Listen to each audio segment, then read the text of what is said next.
For today's video, manghinlo ko kay daghanay ilaga diri sa amua nangaboslot ng amuang mga sinina. Ngano man in town nga nagatiman man ta diri ag ilaga sa daghan pay atimanon ilaga pa jud. Kana akong sinina dili na siya gikit-kit sa ilaga, boslot na siya daan. Wag mo nang balaki na i-bash ko nimo. Kay ako pa lang mambash na sa ako ang kaugalingon.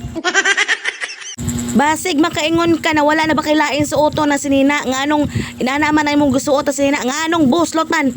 Wala kay labot kung unsa kong suoton nga sinina. Ayaw sige tutok diha sa ako ang lubot kay perte jud nang laguma. Nganong dako na nga ako ang braso kay gina-exercise na nako diri sa balay sa pamamagitan ng pagbubuhat ng aming divider na wakwak. Kay half lang naman yan siya.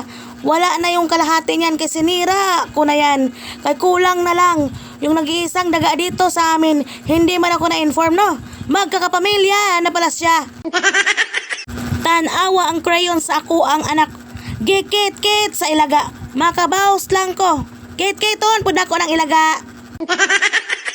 Tanawa ng sinina sa kuang anak. Gikit-kit sa ilaga. Wala day ko na-inform no. Basig magtahi na siyang sinina para siyang supling nga ilaga. Ang eraser, gipang kit-kit pod sa ilaga. Gamay ra kaayo nga kuang pasensya.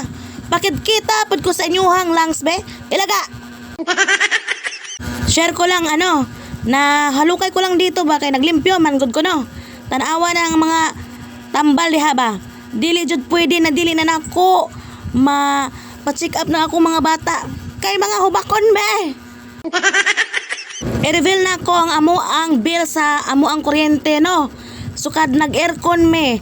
Bumaba na yung bill namin ngayon. Ang unang bill namin yan 3.6 mahigit karon 3.2 na lang. Ginoo ko. Pananaw pod mo sa ako ang mga video no. Pag-like mo, pag-follow, pag-share pod mo. Ginoo ko para maka bawas-bawas man tayo sa kagool ni partner. Ginoo ko. Nagbutang na ko og kortina diha para dili na siyang ngilad tan-awon. Nag-iisa lang yung kortina ko. Kung ngilad na akong kortina, hala sige palitin ko kortina. O siya, kung nagustuhan mo ang video na to, pa-follow, like, and share ng ating mga videos. Thank you for watching.